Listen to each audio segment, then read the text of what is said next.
Now you're listening to wrestling news that matters, from people you want to hear it from, deep from within the confines of the internet. Covering WWE like no one else, and covering TNA because no one else will. You are listening to the best in the world, Ring Rust Radio!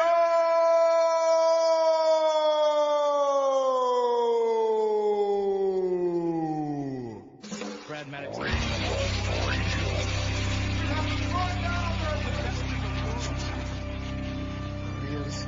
I got 141 and 2/3 chance of winning.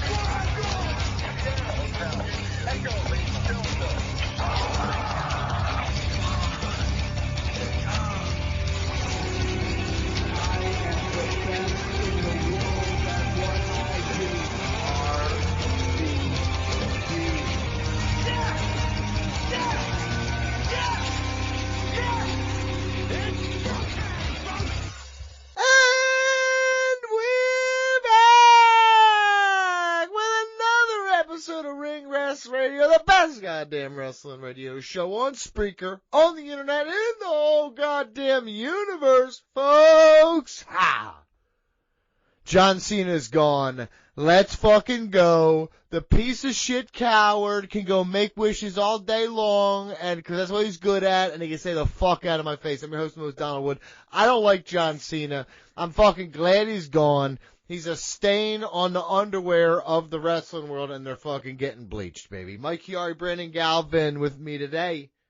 So you're telling John Cena to rest in piss. Rest in piss, dog shit. Remember the time he tried to kill the dog on Total Divas? I remember the time he wanted to. Remember the time he hated women with Nikki Bella? Often? That was every day. I told you this. Bad person. You can make all the wishes you want, doesn't make you not a dickhead.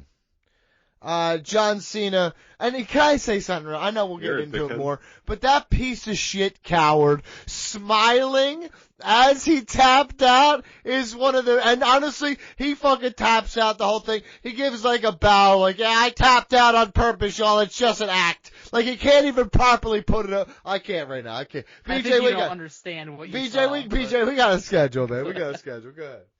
Well, fucking read it. You mad already? You mad already because your fucking Dreamboat Annie fucking crashed into the shores of Shithead Beach? I don't know what the fuck you just said. Dreamboat Annie, dude. It's a good reference. I don't know. I wish you didn't do this podcast. You should retire from this fucking podcast. For about 5 weeks, I'll be gone. You're the fucking shit stain on this podcast. Right, you're a piece of shit. No one likes you. You're an asshole. Go do a little smirk and tap out and get the fuck out of here. Yeah, seriously, come on. Yeah, we're going to review John Cena's retirement. Why are you so mad, though, buddy? Because you're annoying. Read the schedule. I can't read. I'm sorry. That's a big... Right. You're a fucking moron. I'm like Booker T. That's fucked up. Or like the president. What the hell does that mean? Booker T can't read, I believe. No, that's stupid. You're a fucking idiot. You want me to do the schedule, or you just want to keep interjecting? Okay, we're going to review John Cena's career. Donnie has a eulogy. Yeah, I'm going to eulogize his ass. Dirt Sheet Busters.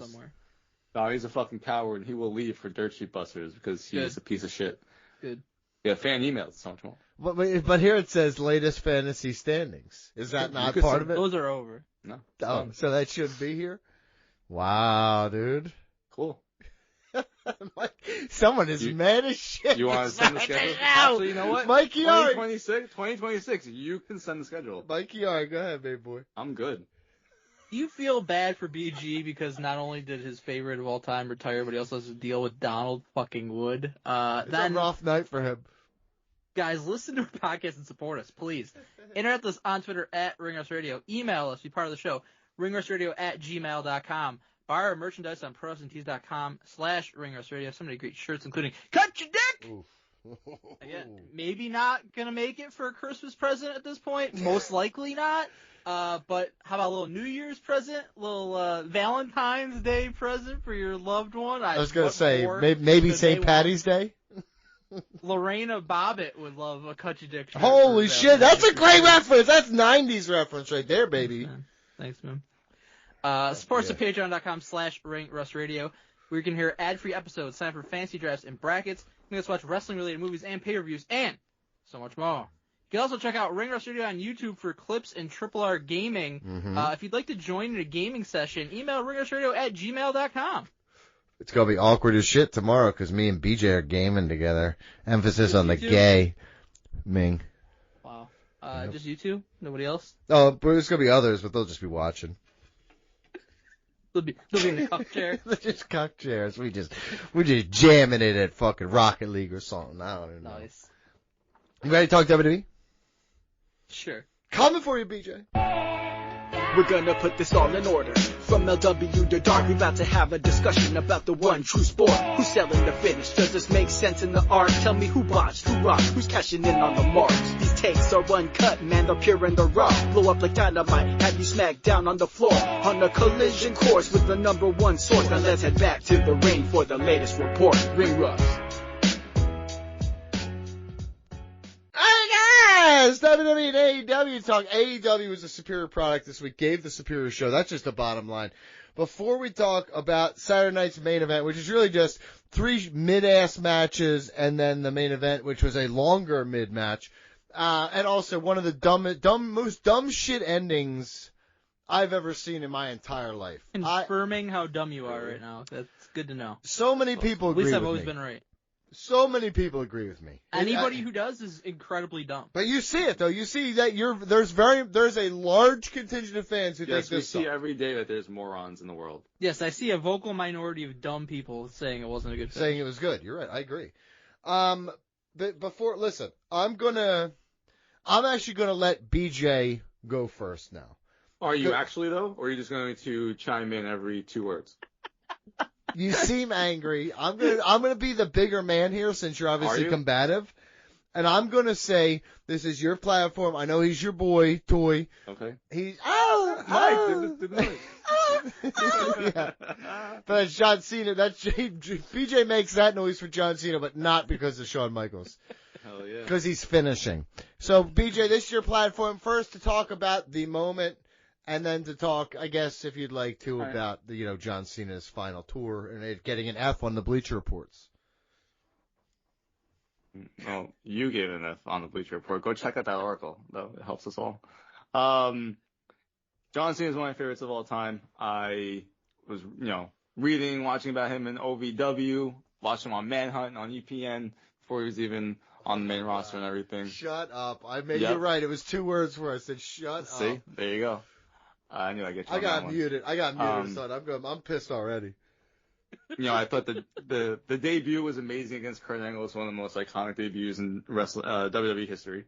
And, then he falls off. But I, growing up a hip-hop fan, really connected with the hip-hop character that he had. I thought the freestyles were great.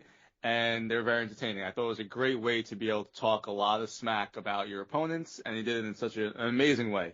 I was very happy when he brought it back against The Rock, and The Rock had his concert when they were feuding in 2012. So very entertaining stuff. That was my favorite part of John Cena's career. That's how I became such a big fan of his. I was very excited when he won the championship against Big Show, the United States Championship against Big Show at WrestleMania 20, and then when he beat JBL for the champion, especially because I wasn't a big fan of JBL at that time. And ECW One Night Stand, Donnie, one of the best moments of RVD's career. I think it's one of the best performances of John Cena's career. I think it's one of the most exciting shows that WWE has produced over the past 25 years. And hey, Goofus, that's 30 years ago. ECW One Night Stand? 2006. 2006. It's 2006, but that's 30 years this year. No, it's not. That's not how math works. 2006 to 2026 is 20 years. You keep saying 30. Oh, 20 years, bud. Holy shit, Go back on mute. It's glad to know that anything you say from this point forward is going to be just totally irrelevant because of how dumb you are. Why? Because I don't know math? Yes. I literally don't. I can't handle the difference between 20 and 30. I don't think I can't handle Roman numerals either. So don't even get me started on go. these WrestleManias. Anyways, ECW One Night Stand was an amazing moment of John Cena's career, and it really really ushered in the just the backlash of John Cena that Vince and WWE really for no reason, like not leaned into, but like forced upon like the Super Cena era, which I really wasn't watching. I fell off in very early 2008 around WrestleMania 24, and didn't get back in until the pipe bomb with CM Punk, who I was one of my favorites from the Indies, and seeing his ascent in WWE, I kind of missed part of that, and so I thought it was awesome getting back into wrestling with the pipe bomb in the summer of Punk of John Cena and CM Punk, two of my favorites going at each other, and then we do the podcast. And so there was a gap in there of everyone hating John Cena that when I came back to wrestling, and you kind of read and you kind of see like the clips of everything, it was just beating everyone nonstop, and it's not like, all right, totally get it. No, you didn't. But yes, I did. But then John Cena and The Rock, one of my favorite feuds of all time. I love the back and forth promos during that. And then we have the U.S. Open Challenge. I thought was an amazing moment of John Cena's career, where then he's having some of the best matches of his career, so late in his career. And I think this year was one of his best years. They took chances. Not everything worked. Clearly, The Rock really fucked that up for us. But the second half of this run for this year was actually awesome, I felt. Going back to being a babyface and everyone just leaning into it. Okay, this countdown is on that John Cena is leaving. All the fans leaning into that except for Donnie Wood. And then Gunther being the one to retire John Cena. Absolutely the right call. The three of us said last week what should happen, and it happened. So I'm going to call you out, Donnie, for you to come on here and say that this is not the right decision is stupid. First off, I want to. It's almost like he saw a backlash and just went with that. Right. I want a quick rebuttal. Hold on. Okay, I want a for quick it. rebuttal. I'm not right done, here. but go for it. I understand that. I believe me. I hear you're long-winded as having enough time over there. So, I believe that the ending of the Gunther John Cena match itself, with him tapping out, is the proper finish. Correct? Okay. All agree so there, right? It's the problem is how John Cena handled himself at the end of the match, minimized that moment. That's my opinion. Yes, it did. Yes, it did. Just for clarity, the end of the match or the end of the show? Both. I think his smile getting tapped out, and then acting like it's just a show, and he pulls the curtain back, and it minimizes how he actually tapped out. He's saying basically I didn't really tap out, kids. No, it was just for the show. Yes, he did. Absolutely Yes, he did. not. Yes, don't listen. Don't fucking tell me. I know what I saw. I know what I fucking saw. It was Cena not being able to cope with the fact that he didn't tap out. So he does a little shitty smirk, does a tiny little tap, and then he fucking acts like it's not a big deal. Guys, I tapped out, quote unquote tapped out, right? For the kids, right? Fuck off. It's some dumb bullshit, dude. I expect this lack of comprehension from somebody that thought 2006 was 30 years ago. Yep. That's all I'll say. Well, Great point. Feels like it. Just to go back to Saturday Night's Main Event now, the match with Gunther, I thought it was a very good match. It wasn't the best match of his It was not good.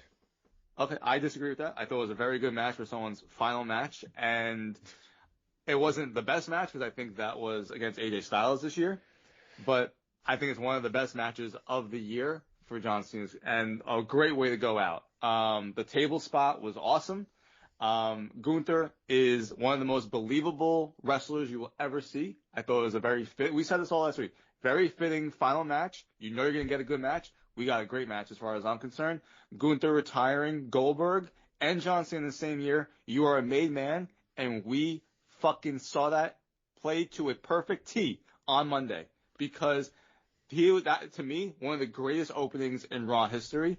They succeeded in every single way of how to get this guy over as a monster heel. And I can't wait to see what they do moving forward. I hope they deliver just like that. And the match itself, the ending, it's not John Cena tapping out like a bitch. It's not him giving up. It's John Cena letting go, understanding the time was up. He is at peace with his career. He has all the loads off his shoulders now. He's okay right with tapping out. Go fuck yourself, Donnie. No one gives a fuck what you have to say. You're a piece of shit. All the people out there crying about this, and more importantly, fuck that. You don't like the smile and everything. Fine. The fact that people want to say that he should have beat Gunther is absolutely pathetic. The fact that there are wrestlers, I'll say it, like fucking Jeff Jarrett, saying that he should have fucking One, because people paid money to see a match, and if you go to the movies, you never see a bad ending. Give me a Jeff fucking Jarrett, break. who as a heel beat every top fucking babyface in the main event, every TNA pay-per-view for years, by the way. Everyone, the guy owned the Guy fucking deserved to company, win. booked the And shows. everybody was unhappy when that happened. Right. Everyone was pissed. I remember watching TNA during that time. Everyone wanted him to lose every single match, and he would win every single match. So He's you a didn't give six-time fans a world happy champion. ending. Sure was. So the fact that people, that done? pisses me off What the even. fuck is going No, on? that pisses me off even more. That people say that John Cena should have won. Are you kidding me? The whole purpose of the fucking show that he won every fucking interview to say is to put over the next generation. Yeah, of right. talent, Yeah, like a was done big to talk me. from a guy who never Shut once the fuck did it. up. Shut the fuck up. You're a piece of shit. Shut the fuck up. Okay? Now you Mike? can talk. Sure. I'll primarily talk about what we got on Saturday. I'm saying that anybody who's questioning the finish, anybody who's questioning if it was the right move for Gunther to win, I think that you have a fundamental lack of understanding of pro wrestling. And that's as nicely as I can say it. Because we, the tried and true thing in pro wrestling is you're going out, either you're retiring, you're going to a different company, whatever it might be, and most of the time, the right thing to do is to put over the guy that's still going to be there when you're gone. And I thought that was understood by everybody. Apparently I was wrong on that, and people don't understand it. But that's kind of the tradition of pro wrestling. I understand, Going out on your traditions back, aren't meant right? to always be followed forever and always. But in this situation, I think it was the right move. Guys, John Cena's been around the entire time we've been doing this podcast. For a long portion of it, when he wasn't away doing Hollywood stuff, he was the top guy in WWE. He was winning match after match after match.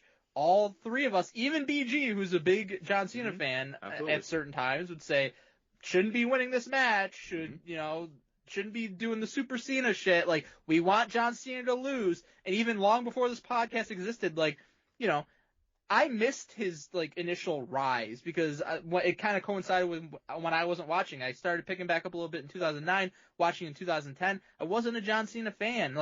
He was feuding with The Miz when I first started watching again. It's like, you know what? I like this guy. I like The Miz. I don't like John Cena. So I wanted John Cena to lose all the time.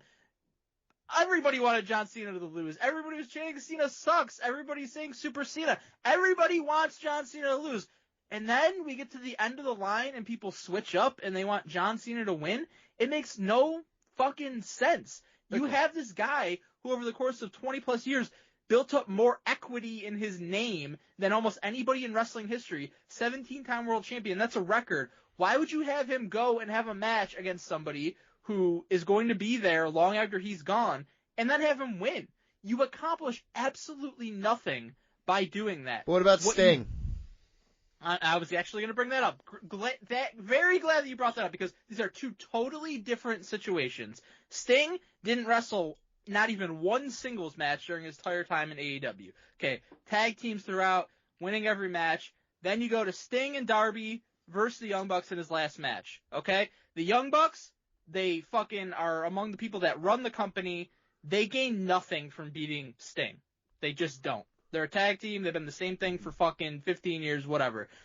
On top of that, Sting wasn't Sting's leaving, but he's kind of partnering with the guy that you're trying to get over through all this, which is Darby Allin. And you did. It makes sense for Sting to win because you get Darby over in the process. So if Darby was on the other team and some other younger guy, I would say, okay, that makes sense to have that other team win. They're the Young Bucks. They're already established. You don't need to do anything there. Sting winning is what elevated the younger guy, which is exactly what Cena did, but he had to lose in order to accomplish that. And I just want to say, I loved the Sting retirement match. I thought it's one of the best things that AEW ever did. It was highly entertaining. It made sense with what they had set up for Sting to win that match. I'm not even arguing against that at all. I thought it was very well done, and him going out on the high note, on the winning note, that made sense. The Cena situation's totally, completely different. John Cena wasn't confined to tag team matches on his last run. He wasn't facing a guy who wouldn't benefit at all from beating him. He wasn't teaming with a guy that he could help elevate. He was facing Gunther, who WWE has obviously chosen over the past couple of years as one of their big-time heels, one of their top stars, longest reigning IC champion, former world heavyweight champion. He's a guy who you can get over, who you can cement, who you can make money with and draw with for years to come by having him beat John Cena. There's no fucking world where it makes sense for John Cena to beat Gunther, especially because Gunther already retired Goldberg, so you already have that built-in thing. And if he beats John Cena, you add that to the resume. And now Gunther, he can keep going. Oh, if Brock Lesnar going to be retiring soon, I can retire you. Is AJ Styles going to be retiring? I can retire you. Get some guys back here. Get some guys. Jericho, Yeah, exactly. Get some guys back here who have been around for a Are you while. going to retire? Okay, I can retire you. He's the new legend killer, and the reason he is that is because he just ended, what a lot of people think is the greatest of all time, John Cena. He ended his career by making him tap out, and making him tap out unquestionably the right way to go too, because the whole thing with John Cena for so many years hasn't tapped out in over 20 years. Never give up. And I laugh at the people who are like, oh, that's his gimmick for so many years, and then he gives up, and it ruins his entire career. Guys, he fucking turned heel and said he hated the fans for 6 months. Like, that didn't ruin it, but tapping out is what ruined it? Like, tapping out was the right thing to do because it puts over Gunther strong. Yeah, Gunther could say, I beat John Cena, and that's great. No, but what he did on Raw is he came out and said, I beat John Cena, I made him tap out like a little bitch, and got insane heat. It reminded me when Roman Reigns beat Undertaker at WrestleMania, and the next night he couldn't even hardly get a word out because he was getting booed. That's the heat that you want. That's what you can build him as a top heel, and you can take that and you can put it in your pocket, and you can just fucking roll for years on end now. Let's hope. If Gunther doesn't win that match, let's hope. You can't fucking do it. It was the obvious right call. If you don't think that was the right call, and you're crying about John Cena not winning his last match, which would have accomplished absolutely nothing, then you just don't get it. And how dumb would it look where Gunther wins a tournament to go face John Cena?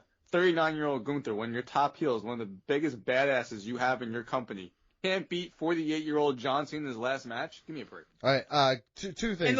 And one last thing. The way the tap out happened, totally fine with that. I agree with BG. It's Cena letting go. Like, he got out so many times from the sleeper, and you're thinking, like, oh, he always gets out. He always finds a way to win. He always does it. Well, Gunther finally got him, cinched it in. That look, it's like a realization. Like, it's passed me by.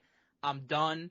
It's time to move on. A lot of interpretation he got me, here. And I'm going to tap out. And that's what it is. And it was perfectly done. And I understand, like, people that were at the show, probably a lot of them were hardcore John Cena fans. So, yeah, naturally you want your guy to win.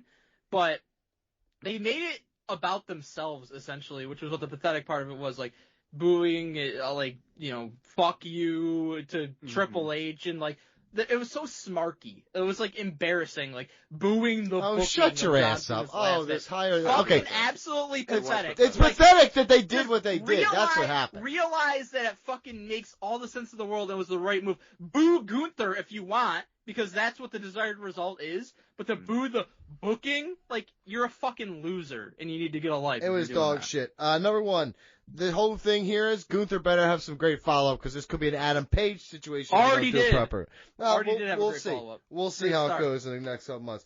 But this ending was poop. I'm gonna talk very quickly about this. He should have tapped out. That's the right way to go.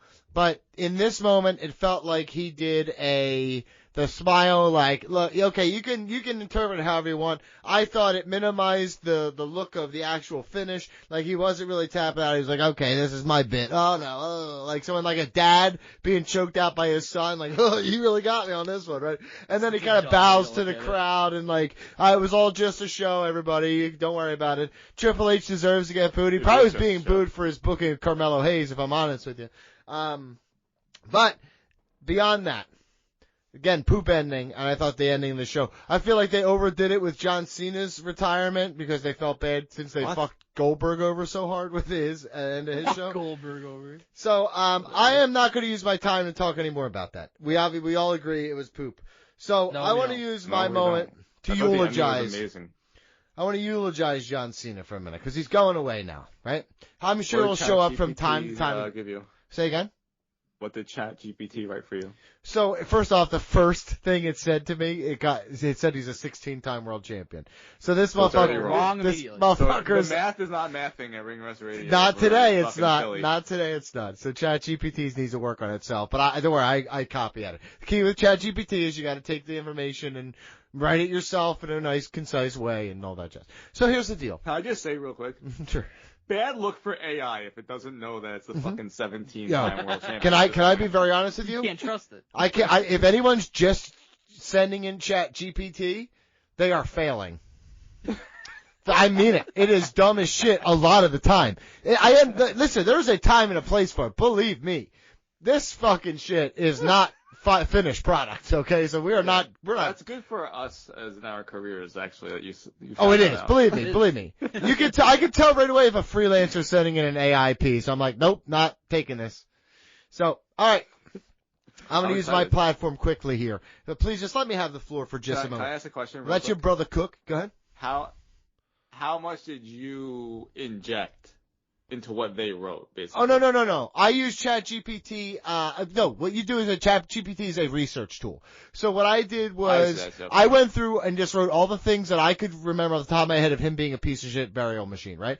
And then I went through researching and like Google just John Cena piece of shit, John Cena asshole, right? And I found a lot of good shit on Reddit. No, there's a lot of opinions that aren't mine in this, believe me. But they're all mine now. It's always. Okay. But this is for John Cena. Let's get on with it. Let's talk about John Cena.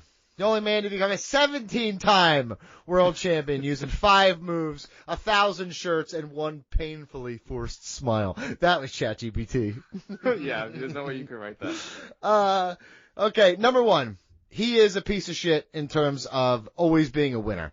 You guys will say over the last couple of years how he has lost a lot of matches, but I again think this is a cognizant move by him where he realizes that he fucking was such a piece of shit early on in his career, and the public perception of him in that sense is negative, and he's so obsessed with his own view, like how he's viewed. It's exactly like Vince. He's a lot like Vince McMahon in that sense. So he was determined to change it. So that's why he became a better athlete in the ring, which kudos to him. He did become a better worker later on in his career. And he started taking occasional losses. But again, that's also doing favors because he's trying to make headway in Hollywood. How about this, guys? Nothing. If you were a star between 2005 and 2016, your biggest fear wasn't injury. It was working Cena. Ask the Nexus. Bray Wyatt, Rusev. Guy buried some of the best talent WWE had building. Rusev deserved to lose. Mm-hmm. Say again? Rusev, he deserved to He was lose. undefeated. Yeah, He had I a agree with tank. Are you kidding me? You can say you don't like him, but to lose in that moment, defend that, disgusting. I mean, Okay? Cena was fighting for America in that moment. Okay? So yeah, His yeah. character, Fuck you. less range You're than a his fucking- acting. Let's go, dude. He Let's actually has go. pretty good range as an actor. That's not, he doesn't. He's the one guy. He's always the muscle guy. Also, true. how about this guy? Absolute burials with promos. How many battles against guys that we liked were ended when he used backstage politics, breaking the fourth wall, and saying shit to just ruin these people's careers, and they Alex never Riley. recovered. How many, dude, Alex Riley. Honestly, Austin Theory. Remember before the WrestleMania match? He made that dude look like nothing, so when they fought, it didn't matter at all. And that was recently, okay? Also, how about the pandering, BJ? This fucking guy is such an insincere piece of shit. Telling me to, I'm making all these wishes. Can we kill that dog? Is that dog going to be alive? Is that a thing over here? Hey, I'm going to make all these kids smile. Let me take a picture. Oh, hey, woman, are you going to be doing things in this kitchen? Is this going to be normal? I hate you. Okay? He's a piece of shit. No, you can't chime the fucking. You wait till I'm fucking done. Okay? Okay? His in-ring work sucked. And listen, dude, I get it. Yeah, a couple matches towards the end. But man, shoulder tackle. Fucking look, you can't see me. He hit it, dude. Oh, he kicked out of 9 moves. Look at him, dude. And you know what? There was a time where it didn't matter. It didn't matter if you were getting a cup from McDonald's. If you were going out to see a concert with your girl, John Cena was everywhere. He's up on billboards and shit. I fucking hated this dude. I hated his face. Okay? And you know what? The worst part of it all, the worst part of it all, is the revisionist history the last portion of his career has taken. The left-hand turn. Whether it's winning 17 championships to erase Ric Flair.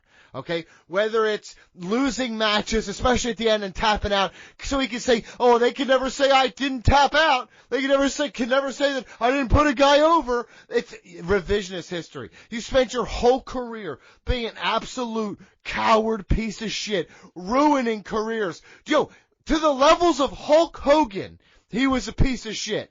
The only kudos I'll give him is that he wised up to how big a piece of shit he was, and I still think it was for selfish reasons that he changed, but he at least changed enough to at least attempt to salvage his perception. So from the bottom of my heart, I just want to say that good riddance to John Cena fucking being gone from wrestling. I hope he does well in Hollywood. He's funny sometimes in some of the stuff. It's fun. And he's a good representative of the wrestling industry to like the mainstream media. I'll give him that. He says all the right things.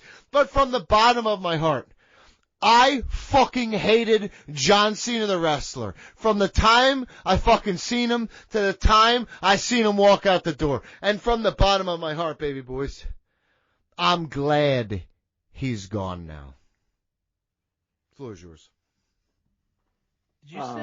Did you say you saw John Cena on billboards when you went to get a cup at McDonald's? Yeah, I was. What the fuck does that mean? He said he was advertising wise. He was everywhere for a period of time. But what are you talking about getting a cup at McDonald's? He was on the cups. I water. remember one time He was on the cup? They had WWE cups at McDonald's, and I he don't was know. on the cup. I don't think they did, but okay. I'm almost positive. Maybe it was McDonald's. I think you're thinking of 7-Eleven. Yeah, I don't think they were at McDonald's. Okay, maybe it was. I remember a Cena cup. Anything? Yeah, exactly. Yeah, no, I was hoping. Exactly. Okay, good. Total Diva was a very bad look. I don't know how whoever signed off on that. That was just insane. I don't know if it was a bit or what was going on there. There was no bit. But it was one of the worst PR things I've ever seen in my life. It's still unfathomable that actually happened. He wanted you to look at him like he had an edge. You know? Is this I don't think think that's a dog this, and I don't think that was it at all. oppressing women? He oppressed a woman in front of my gonna- eyes. Like to threaten to kill a dog is insane. He would have been great in the 1950s. He ordered a hit, to be fair. Yep. He wanted to order it. Yeah, he did want to order the hit. I'll pay for the killing. And yeah, I mean it was a total Seinfeld episode. And yeah, like, are you gonna cook every day? Yeah, okay, That's I'm done. I'm done talking about this. Fucking, there's no defending him. You said your bit, I said my bit. Fuck him. We can agree on that. I'm never been the biggest Cena fan, no doubt about it. Didn't watch when he was like on the ascent. Wasn't my guy when I started watching again. Pretty much always rooted against him. That's one thing Donnie and I actually agreed on over these years, was not being fans of Cena. But I will say, and this happens to me with like athletes in sports a lot too. Like you watch somebody for long enough, and then they're near the end, and you at least gain a respect for them. And that's kind of how I was with Cena. Like, Can't relate. It wasn't all horrible moments over the years. Like, I enjoyed the U.S. Open Challenge, and he had great matches with AJ Styles, and he had his moments. But I do respect that he loved wrestling, and he was a good ambassador for wrestling, and he'll continue to be. And he's a guy that's successful outside of wrestling, like The Rock, and you know, stuff like that. So I respected. I respect what he did. I'm glad that he went out kind of on his terms, and I'm glad that he did do what was absolutely unquestionably the right thing and put over Gunther in that final match. Mm-hmm. And if you'd real quick, if you'd like to hear more about how he got this whole retirement tour, was graded an F by Bleacher Report. There's an article over there by Donald Wood grading his final run, giving it an F. Great piece. I have a question for you, Donnie. Please. Who did Stone Cold put over? We're not talking about those. Stone Cold was a star level that was so far beyond what we can imagine now. He was only second to Goldberg ever. Okay.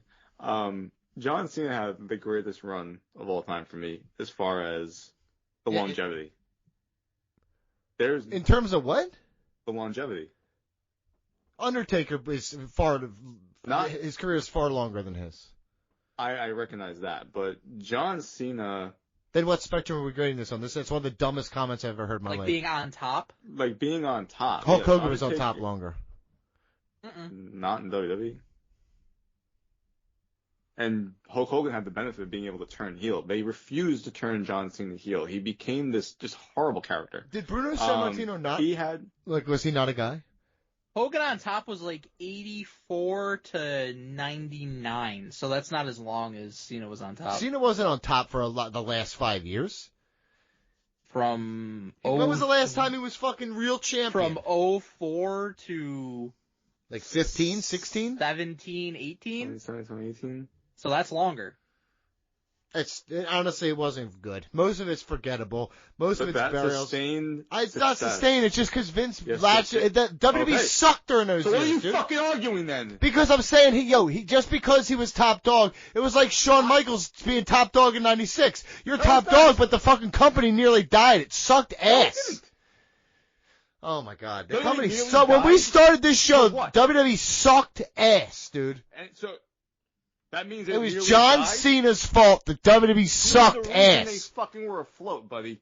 I mean, WWE back then, they were doing like 10 times the ratings AEW does right now, so is AEW dying? It sucked ass. No, I'm not saying WWE was dying. I'm saying it sucked ass. You just said it. You did say that. Well, it was dying in the sense that the content was dog shit. So you're being hyperbolic, is what you're saying. You're being a fucking asshole. I don't have any STDs, all right? But I won't be putting that hanging on. You are the STD of Ring Rust. Somebody got to touch it in order for you to get it, so we know that ain't happening. That's not true. You get them toilet seats, dude. I've been trying.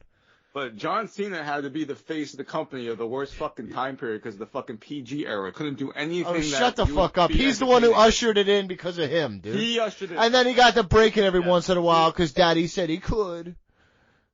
Well, that is John Cena. He's such a fucking piece of shit. All right, let's move on because I don't want to talk about this fucking fat coward anymore. I also want to say that the ending of the show was fucking awesome with the video package, him in the ring, and then the salute at the end. I thought it was fucking fantastic. Amazing career. Good for him. Good. I'm glad he's fucking gone. I'm glad he's fucking gone. I hope he never shows up again. I thought you were done. He'll show up a bunch. Speaking about this. I'm done now. Okay, well, no, evidently not. So, once again, the ending was Saturday awesome. night's main event, guys. Cena. I want to hear your favorite match, your favorite moment, and your overall grade. Real quick, I just want to say how disappointed I was in Cody Rhodes and Obafemi. Of course you were. What? I just thought that disappointed in the finish? Honestly, from front to back, I just don't like Cody Rhodes at all, man. Leading up to that, it was a really good match. So that's come on. crazy. What are you talking about? It was a 9-minute no finish. Obafemi was made to look fucking awesome. So. Stop. We predicted, at least I predicted that Obafemi would win because of interference from Drew. I would have preferred that, but, it's not hugely unexpected that it just was a no contest because they're trying to protect both guys. Doo-doo. Sol Roca beating Bailey. It's a really good match. Honestly, though, I really feel bad for Bailey. I wish she had more. I agree.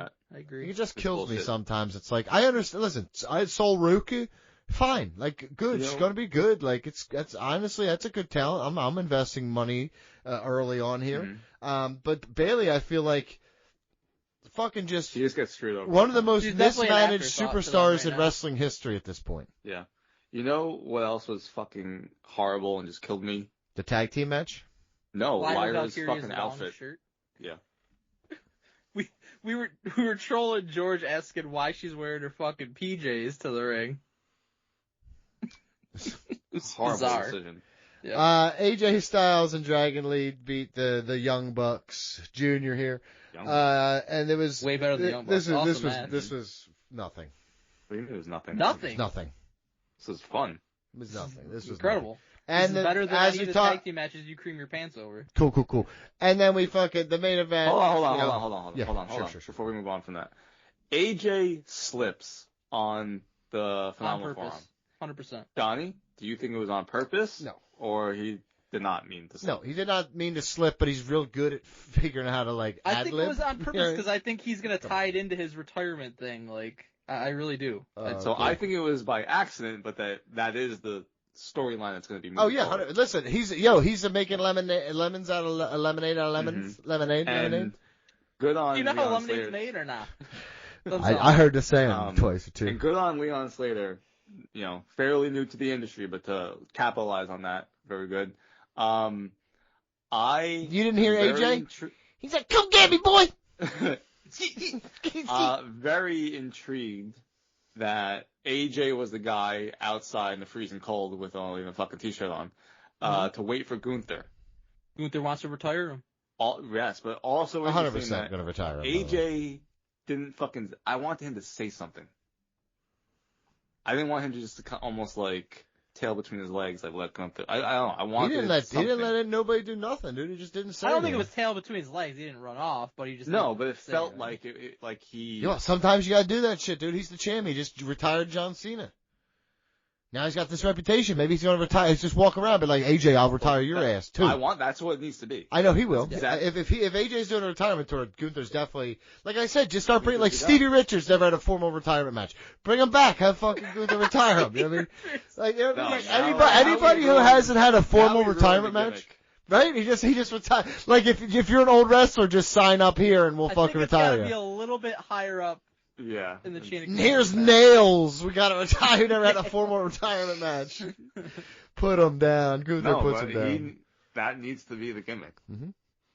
Brock Lesnar, Randy Orton, Chris Jericho, Rey Mysterio, you're all getting fucking taken out. If you're retiring, that's why it was fucking smart for Gunther to win, and you were just. It was the only choice. Sorry. Quite frankly, you're brain dead if you didn't think that you should. I need the meme of that black dude hiding behind the tree rubbing his hands together in the yellow suit. But it's Gunther just looking at people like older people. It's like, oh shit, here comes Chris Jericho. He's like, I saw a meme. It was Thanos with like the Infinity Stones. It's just everywhere, like John Cena's face and Brock Lesnar and all of them. I don't understand that reference. I made a funny one. You made a not funny one. See what happened there? That was a doo-doo situation. Did you give match moment overall grade yet, BJ? No, my favorite match was the main event. My favorite moment was the ending, the retirement. I thought was very well done. And overall grade, I will give it an 8 out of 10. Mike, did you give yours yet? No, favorite match was Cena and Gunther. Favorite moment was Cena tapping out, because it was the right thing to do.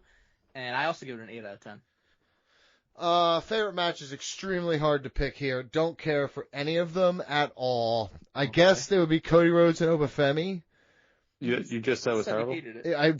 Guess what? I did. Oh, it's still the best on the card. Wow. Okay. Yeah, and so I said it's like picking doo-doo. I don't want any of it.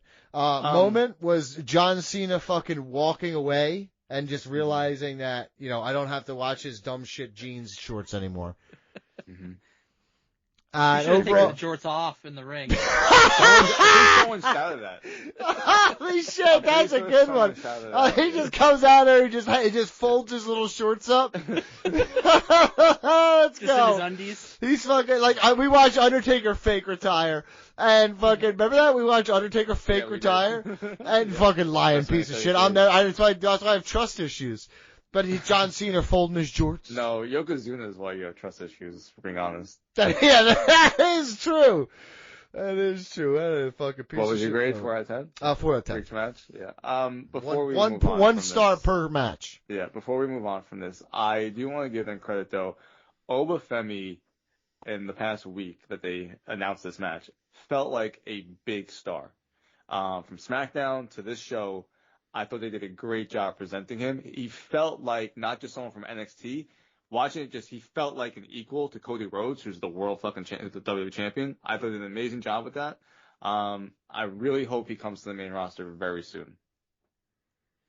Oh my god, I'm sorry. Someone just sent me a link to fucking Mick Foley crying about WWE. Quitting. I quit WWE. I put a message up on Facebook, let everybody know. Okay, pop up. It was Instagram, I think. Oh shit, I think it was Facebook, bud. He's 79. He's been everywhere that he could. To be fair, he wasn't really like in WWE. I know. That's what I'm saying. It's like my pop-up making a decision. Like I'm standing against the government here. It's like, okay, pop-up. I don't disagree with this message, but I just think it's funny. Oh, you don't disagree with this message? You don't have to announce your departure. Like, just let your Legends deal expire. Yeah, just live your life, girl. But he's like, I have a platform. I must use it. Post on Facebook, Instagram, anywhere he could to let you know that he doesn't like what happened. It's alright. Any figure that you would have wanted of his characters came out already, so don't need him under the Legends deal anymore. There you go. It really showed him, huh? I got nothing else to talk about WWE. It sucked this month, so. But yeah, if you want to go on Bleacher Report's great article over there. Great, giving him an F. We'll talk about WWE though in a minute, so. What? You want to talk about that now then? Raw Netflix anniversary show. CM Punk versus Braun Breaker. Is Braun going to win the title? I don't think so. I don't think No. so either. We're going to save it for a bigger event. He loses here, wins it later? I wouldn't be opposed to him winning it, but I think it's more likely he would win it at WrestleMania. I'm going to say LA Knight comes back here and interferes, and that's how you protect Braun and Punk still retains, because LA Knight got the shit kicked out of him by the Vision. I like that. Last That's week. good. Yeah, that's fine. Are you surprised that they're doing a title match for Braun Breaker here? No. Like you said, especially if you get a non-finisher. Because I feel But like what they I'm did saying this. is, like, if he They did this loses, with then- Jey Uso. Yeah, well, you test the water, dude. They do this. Right. Mike, they've done this for fucking eons in wrestling. They did this with Jey just last year. He faced Gunther, didn't win, Mm-hmm. and then he ended up winning the Rumble and ended up winning at a later date. Yeah. So I think that's kind of what they're doing here. Dip your toe in. Ooh, it's chilly. Let's warm it up. Kabuki Warriors versus Io Sky and Rhea Ripley for the Women's Tag Team Championships. I'm going to go out on a limb here. Good match, probably. It could be. Good match. I think your two biggest fucking women's stars together are going to win the titles. Mm-hmm. I think Asuka and Kairi Sane will drop the titles, yes. Mhm. I'm I agree. taking a stance here. Yes. Anything else about that? Anything else about WWE before we move on to the better show? No. I'm going to try to go to that show. Where is it? It's in Brooklyn. Brooklyn, That'd be a good Brooklyn. Wait, are you still going to a Hammerstein show? Oh, yeah, I have to look into that. So you So didn't even look irrelevant into that I it? didn't even think about it. What is it? Is that this, It was is that this AEW, weekend? you said? Or ROH? It's already AEW, Dynamite, and Collision. They're having back-to-back tapings, like, on the Saturday and Sunday. It already happened? No, this week. I think it's Could this be. weekend. I would Nobody go. knows. Nobody cares. Well, no, here's the thing. Take number one, StubHub, that shit. You probably get them cheap. Hammerstein saying. is a My great plan fucking was- place to go see shows. Yeah, though, so Dynamite on Saturday, and Collision on Sunday, which I wouldn't be able to do. Yeah, honestly, it'd be super fun. Nor So- would you want to. I did Hammerstein one time, and Yeah, I've been there. it's beautiful. It's a cool little, I mean, it's not beautiful Yeah. around, but it's inside of it. It's really nice. Inside, it's very cool to Yes. watch it. It's like the ECW arena. You get to go to see a place of history. Yeah, it's on Saturday. I might try to go to that. I would. Let's go to AEW. This is where the money's at, dude. Blue League winner versus Gold League runner For what? up. You know how it goes. For what? For the AEW Continental Championship, Mike. No. What show is it going to be on? You're skipping things. Well, I already clicked on the big thing. I didn't want to get out of here. AEW World's End. This is going to be for. You could have just jumped in there and just said that, dude. Well, you're just so fucking just out of it. You have no clue what you're doing. That's Here, not Donnie. even true, dude. I Tickets- fucking just took John Cena down. I gave all my energy to John Cena. I got nothing left. Tickets for Saturday, $200. That's Ew, too much. what the fuck? That's too Not much. worth it. Yeah, Hold on, exactly. wait, so hold on. On what That's just platform? because it's such limited seating. Yeah, what platform? Ticketmaster. No, what go I'm to waiting for StubHub. That's what I'm saying. That's what I'm waiting for Saturday. Go to StubHub so you can get fucking fees out your ass. Yeah, Well, it's honestly, like- you get fees out your ass pretty much all of them now. But I know. StubHub, especially on day of, I mean, Right, that that's shit, what my I got plan that is. WrestleMania ticket for, what, 100 or 70? No, it was like $40. Yeah, it was something, dude, that was a really good fucking deal. So, Yeah, you just that's wait, if you're okay waiting day of, Oh, yeah. it's a good The thing. only problem with Hammerstein though is that it is not a huge capacity, so it's not going to be like WrestleMania. There was so many fucking seats that you got Yeah. a much better chance. Yeah, well, Yeah, like, I don't want to pay $200. Like, even on StubHub right now, it's still $200. I don't think it's worth it. it's not. No. Check Friday night and then Saturday morning. Plus, I'm also at the point in my life to where, unless the tickets are free, I'm probably not going. You know what Yeah, I mean? feel that. Like I had Like- my friend was like, "You want to go to the Avalanche game the other night?" And I was like, or the other day, and I was like, how much?" He's like, "No, I got it. I paid for them, bud." I was like, "Oh, okay. Now we're talking." If they would have been $1, I'd probably be like, "Nah, I'm not going." $1. I'm not going, dude. Like, I don't care. I like my I like my house. I want to be here. That's why I bought it. Gold League, Blue League, Brown League, Blue League, dude. Look at that shit's what I'm talking about. Semifinal. Kind Classic, AW kind Championship. Chris Statlander versus Jamie Hayter. That's a banger. Mike. It's just a random thrown together. Not thing. true. They've been building up to this for about 100% 2.5 true. weeks so far. Great. They just need somebody for Statlander to beat. Mm-hmm. They got a month to build up, dude. They do not care about Jamie Hayter. They do care about Jamie Hayter a lot. They brought her No, back on a pre-show. they They don't. don't care about her. Samoa Joe versus Swerve Strickland versus Hangman Adam Page. Literally already had this match like a year ago, but okay. But it's back. I'll do it again. And in the words of Eric Bischoff, it's better than ever. So, BJ, who you got there? I'm gonna go with Joe. I'm gonna say he retained the title. I'm going with Swerve. I think Joe retains. He literally just won it. Mm-hmm. Oh, that's my wife. I guess my question would be, like, if Swerve just wins it so soon after returning, where do we really go from here? Right. Like, I guess MJF then comes back and then's like. I guess so. What? Then Then he just loses. Then what? Right. That's the thing. You gotta build to it. Mm-hmm. Are we still on board? Takeshita and Okada is gonna be the final of the Continental Classic. I'm literally clicked on it now, and I've been looking through it, and I mean, I would say yes. I don't see why. And I they think wouldn't. Takeshita wins. To be honest. yes, I agree with all that, and they give him that Yeah, prestigious I new agree with that championship. Mhm. Yeah, prestigious. You know, can I tell you the worst part of this stupid. whole thing? Poor Jack Perry. That's why I Why just that's poor all Jack Perry? That's just because the guy Just just he like got thrown into the. no, I just feel like the guy's getting a raw deal from wrestling fans. He's No, a it's a not great good. talent. He's great He's not. He's in the ring, on the mic. He's got such a He's good not. personality. He's top guy material, and I just think the He whole has CM Punk no thing just personality. fucking, they just threw it for a loop. You know what I mean? The best thing he ever did was get fucking punked out by CM Punk, and then air the footage to make him look like an even bigger bitch, and to make Tony Khan look like a bitch too. Mm. Very stupid. All right, any other was AEW stupid. comments? All right, who's ready for No. the Stardom Minute? You'd have to watch a minute to have a minute. I'm to not. talk about. You're not? I'm not ready. We'll talk about it in the Rusties. Smart say who's ready for it? Not you, I'm guessing. Not me. You're right. I did. We I'm one, surprised that of all shows you didn't have. one person sent him That in. would've I had required 4 total, dude. And I honestly, I've been busy. I got a promotion at my work, so my life is real busy now. Okay, Just letting you know. we're all busy. Yeah, we're We all all do our work. What are you? Hold on a minute. What are you busy doing? working. Beating your Stuff. dick ain't a job, brother. Couldn't be. Yeah. Pulling around this hog, though, that's a lot. And you do it so much. Patreon poll results. This month's poll, courtesy of Mike Chiari, which is the best wrestling-related gift to get. Don, any guesses? Tickets. Tickets. I was gonna say that too. Well, you can't. I said it. Pick another one, I'm saying bitch. too. No, fuck yes, I how the game works.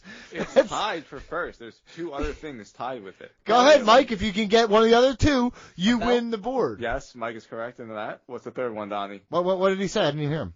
He said belt. Like a replica championship.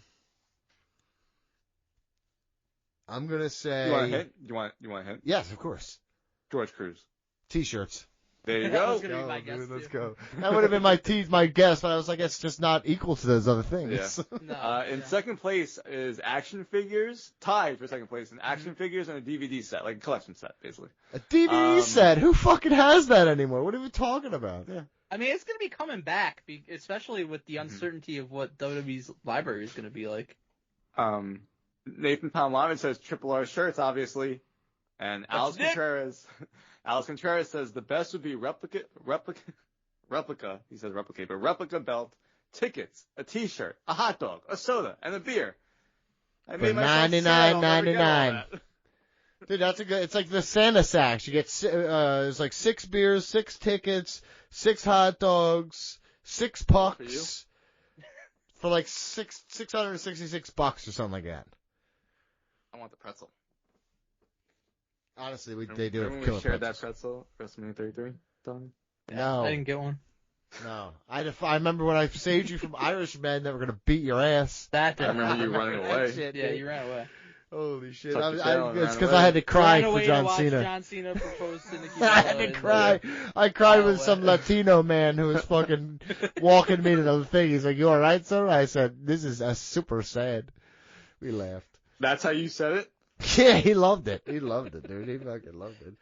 We watched John Cena fake propose. It was wonderful, dude. That was insane. Can I tell you, might have been one of the only times The Miz wasn't a total piece of shit was when he was hating on John Cena. The Miz was awesome. That was a great segment. Mm-hmm. All right, Patreon shout-outs. First, George Cruz. These are the people who make this show possible. Also, we're going to be reading an email from a man who will be donating a whole bunch of money soon, and he will be on this list. Hell yeah. Hell yeah. He said what I wanted. I got it right, motherfucker. You made a bad choice betting with me. George Cruz. He makes our life really nice. Our buddy Andrew Skeens, who 100% is questioning why he still supports us. He's got his own podcast. He likes me. He likes you, but he's got his own podcast. He thinks he's above us. It's really rough. He did build a brand behind our backs. There's no doubt about that. That is true. That's he true. hates us now. George Spiros, whose wife definitely does not know he donates to us. Colin Yarger. I don't think he knows. Who's a very, very That's nice the best man. kind of donation. Jim Del Chapo, who should definitely increase his based on his living conditions. You know what I mean? I think Jim does a lot for us. Yeah, I think Jim should do more, though. What your means are should be proportionate to what you're donating to. Per capita. Let's talk about per capita for a hot minute here, dude. We're like the church. How much of what percentage of your salary in the top are you radio donation bracket for his income? What's it called? Tithes? When you have to give a percentage of your salary to the church? He's got to give us like 20% of his income is our income now. Okay? Man, the church is such a fucking scam. Vic and K. Don Balajian. Honestly, that man he handed me money in an envelope in 2012. Do you remember that? That was 30 years ago. He's been... It's a long time, dude. It's all like a long time. D-Babs, me. That's Dante, right? Dante, yeah. Just write Dante, bud, please. No, and I see two D's there. D-Dabs, me. Dante, we love Dante. Alex Pandolfi. Also love Alex Pandolfi. He's a great man. Reggie Gill, big fat piece of shit who is probably going to steal the fucking fantasy league because you guys are fucking pieces of trash. Hey, I'm the one that's still alive. We made the playoffs. I'm carrying the banner for Rigorous Radio. Yeah, Reggie beat me because you guys stole my players. Who didn't make it? Vince Who has DeMore. never won the title for us? Because I make the drafts fun. Vince DeMore. You make them take longer than they need to, and they're fucking stupid. Vince, people love them when we release them. Vince, I've never seen anybody comment. I've never seen anyone comment on a wrestling takes. It's always some dumb shit like, did you really fart during the show? And it's like, wait, I talked for 2 hours about wrestling. You don't care about that, but I farted, and you're like, LOL. Momo! Did I say Vince? Momo. Vince DeMore as well, just to make sure I remember. And Kevin, the real deal, Creel. Guys, thank you so much to those who support us on Patreon. It means the world to us. If you could find it in your heart of hearts during this holiday season to reach deep down in those dirty little pockets of yours, rifle around like you're playing with your dick, and give us a few of the dollars from the bottom there, we would appreciate that. Your dick dollars. We will take your dick dollars. Okay? Your hard-working dick dollars. We're not above dick dollars. Brother, we're below dick dollars, if I'm very honest with you, so let's go. But yes, patreon.com/ringosradio. We need all the support we can get. I gotta go, guys. Ooh, see ya. Don't come back. Strangeness in the latest report. You gotta call Dirt Sheet Buster. Egregious lies, anonymously sourced. You gotta call Dirt Sheet Buster. Scoop, scoop, scoop, scoop. No lies, no retraction. Scoop, scoop, scoop. Per a source that's interesting to know. Alright guys, it is time for my favorite segment of the week, Dirt Sheet Busters. I'm being cautiously optimistic. BG, I think it's only you and I, buddy. I don't think there's going to be any douchebag bothering us, showing up. He already ruined the opening segment enough. I think it's just going to be us the rest of the way. At least I hope. I hate him, so that would be amazing. I'm just so sick of him. Like, he just pissed me off so much during the WWE section. And this is a really good/bad week of Dirt Sheets because they were really wrong and saying a lot of dumbass shit, and I don't want somebody to ruin that. but I think we're going to be all right. We're going to start with one, BG, from bodyslam.net. Braun Breaker is going to be a top star, per our eyes. Mm-hmm. Always love that one, per our eyes. According to bodyslam.net, WWE higher-ups firmly believe that Breaker is, and I quote, the next true big star, and see him as a long-term face of the company. One source went so far as to compare his future to that of Roman Reigns, saying Breaker could be, and I quote, a Roman Reigns type of superstar who leads WWE for years to come. We said that from almost fucking day one that the guy was in wrestling. Like, I mean, no shit. Why is this being reported now when he's like about to have a world title match? Like, we knew this from the start. Remember, he was supposed to be coronated on the first NXT that he appeared on. That's true. He didn't get the coronation, but I was like, if they would have reported this before Braun Breaker like ever showed up on the scene, then I'd be like, okay, good report. But this is just fucking obvious. Honestly, even then, the nephew of Steiner, like, come on. But I'm just saying, if we never saw the guy before and they said that, I'd be like, okay, I could be fine. Like, I'm pretty sure Meltz like did a report like that about Lars Sullivan back in the day, like before he was ever even on TV. Like, this guy's gonna be it. Like, well, not so much. He was ash. So next one's also from bodyslam.net. WWE is talking about what to do with a top star when they return. You think that's true? I would hope that's true. I sure hope so too. According to bodyslam.net, internal discussions regarding Seth Rollins' return to WWE storylines and his role in the Vision have already begun, but nothing is locked in just yet. It will come down to timing and when Rollins is ready to return. No shit. Oh my God. First of all, I know what his role in the Vision will be. Not one, because he got kicked out. Right, what the hell? So that's for starters. Yeah, I mean, Seth Rollins, one of your top stars, easily top 5 in the company, was fucking face of Raw for like the whole year, was world champion, got injured. Yeah, totally. I think that when he comes back, they're going to put him in a big spot. And I totally think that they have at least some idea of what his timeline for return is, whether that they can get him back for WrestleMania or whatever it might be. So yeah, I think they're probably discussing what they could potentially do with one of their biggest stars. I buy it. Yeah. Again, not worth reporting. Those sometimes are almost worse than like reporting something just egregious. Reporting something that we already fucking know, because we don't need to report it. I agree. It's from Wrestling Observer Newsletter. Meltz acts like he has a scoop on Brock's retirement based entirely off a comment John Cena made. This is annoying. Yeah, this one got me hot this week, okay? Not in a good way. Following comments from John Cena that fuel talk of Brock Lesnar potentially retiring at SummerSlam 2026, Dave Meltzer of the Wrestling Observer Newsletter has now weighed in on where those rumors are coming from and how solid they really are. They frame that in a way that Meltz does not frame it, by the way, but we'll get to it. Here's a quote from Meltz. There is a story going around that Lesnar will retire at SummerSlam 2026. I can't confirm that date, but did at least a month hear. What the fuck does that mean? But did at least a month hear that the working plans for 2026 would be the WWE retirement runs for Lesnar, Styles, and potentially Jericho if he signs. I didn't get the impression it was locked in except for Styles, who has made it clear it will be in 2026, but not when. But the Lesnar name has been talked about, which is probably where the story came from. Okay, let me tell you where the story came from. I had to write about John Cena a lot over the last couple months. He did a lot of different interviews, and one interview he did, I believe it was with Chris Van Vliet, and they were talking about, like, why did you get destroyed by Brock at WrestlePalooza? Like, what was the line of thinking behind that? And he's basically like, this is a guy that's going to be around, and I'm going to be gone, and you want to, establish him as a monster, and, like, it's no skin off my back if I lose, but if Brock wins, then that's good for him.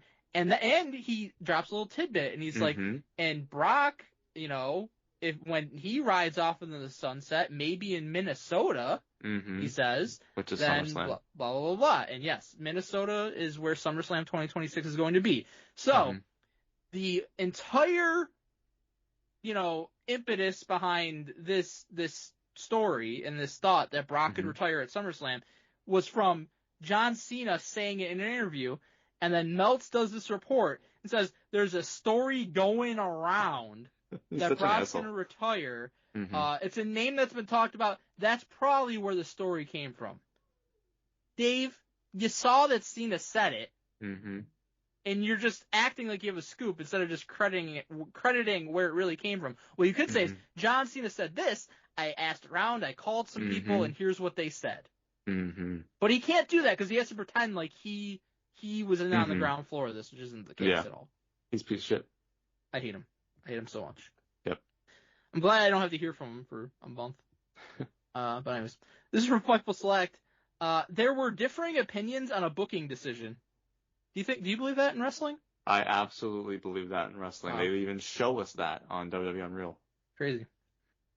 Cena tapped out to Gunther in the main event of Saturday night's main event in Washington, D.C., closing the book on a legendary 20-plus year run. The crowd inside Capital One Center chanted, "Bullshit" and "Fuck you, Gunther," as the finish played out. But while fans were clearly not ready to say goodbye that way, the locker room had mixed feelings of its own. According to Fightful Select, there was no massive outrage, but that doesn't mean everyone backstage was thrilled. Here's a quote. There were plenty of people on both sides of the fence regarding the finish of Cena's last match, with most on the creative/booking side in favor of it. We've heard from plenty of talent who wish Cena would have been booked to win, but understood the reality of Gunther winning and the booking moving forward. We didn't experience any talent livid about the finish. Well, yeah, because that'd be pretty fucking stupid if you were livid about it. Right. So basically, Sean Sapp saw opinions were divided online about the finish, so let me make up a story about the same being true of the locker room. Got it. Seriously, like, give me a break. Also, the majority of the creative team, they were okay with the decision. Well, I would think so if the majority won out in the decision. Exactly. It would be pretty weird if the majority wanted Cena to win and then he didn't, because then what are you doing? Beyond stupid. Like, why even report this? Worthless. This next one's also from Fightful Select. Cena is remaining part of WWE, per his own words. Like, what are we doing? This is just like the fucking Brock report, basically. Right. In an important update following the emotional fallout from John Cena's final match at Saturday night's main event, Fightful Select reports that the 17-time world champion is expected to make future appearances for WWE, both on screen and behind the scenes. However, there's a major caveat attached. According to the report, WWE is firm on one thing. Cena's wrestling days are officially over. No shit. At the same time, that's his decision. Right. At the same time, the outlet added that WWE has no intention of putting Cena back between the ropes. Again, no shit. Like, he did so many interviews, and he said time and time again, I'm very serious about this. It's me giving my word, and I'm not going to go back on my word with my fans. This is my last match. This is it. Also, I told WWE, I want to continue to be part of this. Sign me to as long of an ambassador contract as you possibly can. They signed me for 5 years. I'm still going to be part of WWE. I'm just never going to wrestle again. All this shit. He said it. He said it. Dude. Why are you reporting it as if this is a scoop? He said it. This is how they fucking do it, man. Like, this is such bullshit. This is why this segment exists. Is because they're so full of shit. Can I be honest with you? This is just as bad as somebody plagiarizing another person. They are essentially plagiarizing John Cena and acting like they have a scoop on it. That's a great point. It's a great point. It's pathetic. Can we sue them? I would love to. John Cena should.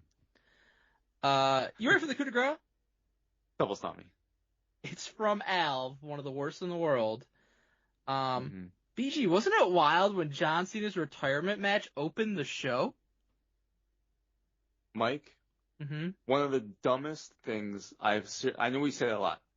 Seriously, one of the dumbest fucking things I've ever heard, and the inability, as we've seen, to understand clear words is absurd.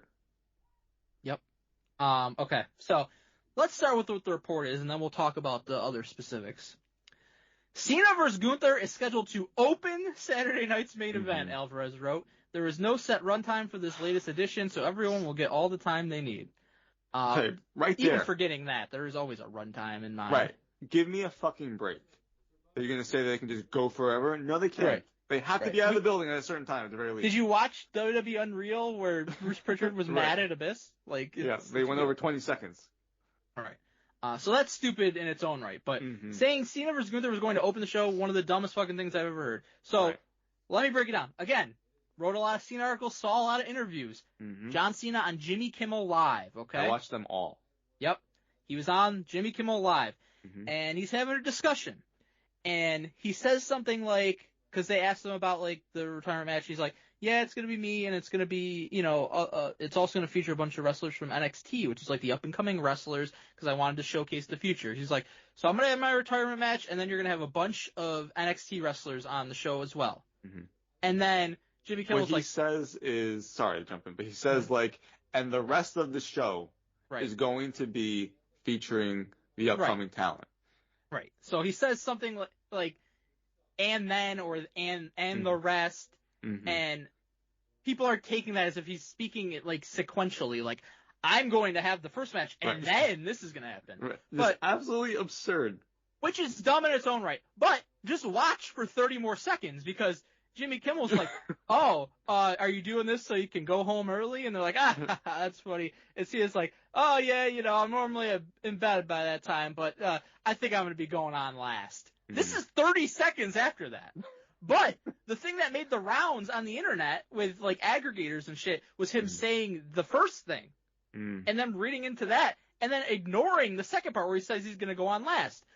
And then just based on that, this isn't a report from Alf. Like he frames it as a report. What happened was he saw that aggregation going around, right? Because this man has Meltz is bad. But I believe that he has some sources, because he's been doing this for fucking 50 years. Alv does not have a single fucking source, okay? He's never been right about anything he's ever reported. Never once. Yeah. And so what he did was to act like he has a scoop, to act like he has inside sources. He saw this. He's like, okay, I'm going to take this and run with it. This is scheduled to open Saturday night's main event. And the best part of it all was the knockout blow, because this was making the rounds. And I see this making the rounds. I'm like, this is not true at all. There's no way this is. You said it to me. I'm like, glad I got the coup de grace so early in the week. A whole week early. Proved to be true. Yep. He goes on the Pat McAfee show, John Cena. And they ask him, and McAfee, it's obviously something that they've talked about beforehand as a joke. He's like, oh, you're going on first, I heard. Like, it's just because it's so fucking dumb that it would never happen. And Cena just absolutely rips into it. He's like, no, that's absolute bullshit. I don't know where that's coming from. I think people have like a comprehension issue. I literally was talking to Jimmy Kimmel. I told him I'm going to go on last. I'm going on last. It's going to be the main event. If WWE tells me otherwise and they tell me to go on last or go on first, okay, I'll go on first. But I mean, as of right now, everything I've been told, I'm going on last. Right. And obviously, he's one of the biggest. Obviously, going on last. He's one of the biggest fucking stars in wrestling history. Love him or hate him, he had one of the most legendary careers you could ever have. He's having his retirement match. The whole show is predicated on that. It's been advertised as that for months. John Cena's retirement match is going to be the fucking main event of the show. So what are we even doing here? So fucking stupid. The inability just to understand basic logic, Mike. Forget the words. Just the basic logic that you would have him open the show of a show that's whole purpose is to celebrate his career. And they've even said many times up front, we're going to showcase NXT talent. We're going to have things sprinkled throughout the show to celebrate John Cena. And then he retires. That he would then open the show, so what? The rest of the 90 minutes of the show, no one tunes in? Give me a fucking break. This is the dumbest fucking thing I've ever heard. The fact that John Cena even had to acknowledge this is pathetic. All you gotta do is stop and think for a second and say to yourself, is that something that would really happen? Right. Al had the gall, because he was wrong to say like, oh, it's what Cena wants. And they should let him go on first. What? So stupid. He doubles down on it. At all that he wanted to go on first. Doubled down on it. Because he just can't understand anything. It's fucking pathetic. Like, he already has no credibility. But how could you possibly go back to this person and think that they have any credibility in anything that they say? He never has had any, and he never will have any. Right. And he's on this segment a lot because it's just absolutely fucking pathetic. BG, the dirt sheets did fucking horrible. How did we do? Ooh, Alf sucks. All right, BG, it's that time. It's time for emails. One of our favorite segments of the show for sure. Always getting so many great and thoughtful emails, and I especially love when it's just you and I, and we can actually give them the attention that they deserve. Guys, send us emails, ringrusradio@gmail.com. Also, go to patreon.com/ringrusradio. If you contribute to the email tier or higher, we have to read at least one of your emails every single month. This first one's from Chad, Gable, Bruce, Pritchard. Subject, fantasy booking Cena's final run. Hey, boys. I apologize for not writing for a while. Life has been hectic roller coaster for the last 12 months. However, I promise I have not missed a show and want to ensure you all know this podcast is the most therapeutic and hilarious podcast that has existed since its inception. Thank you. I think it sucks, but I appreciate it. Yeah, I think it's fucking horrible because of Donnie. It'd be great for this year. I won't even ridicule Donnie's current romaine schedule, as it's still always a fucking joy hearing you three each week, no matter for how long or how frequent. My question relates to John Cena's last 12-month run. While many people remember the heel turn as a failure, I still believe it was one of the best turns in history on that night and had potential to be one of the best runs of all time, only to be shortened by time and creative limitations. If you had the book and you were booking John Cena's final run starting with the night after the heel turn and you had no limited timeline, no limited dates, and complete freedom, for example, could be 2 to 3 years, how would you have fantasy booked the heel run and his retirement? As a listener for 11 years of this podcast, thank you for all you guys do. Love you all. Merry Christmas. And Ring Rust! Ring Rust? From Chad Gable, Bruce Pritchard. Thanks, buddy. We appreciate it. Appreciate you, man. Great email. You want to go first or want me to go first?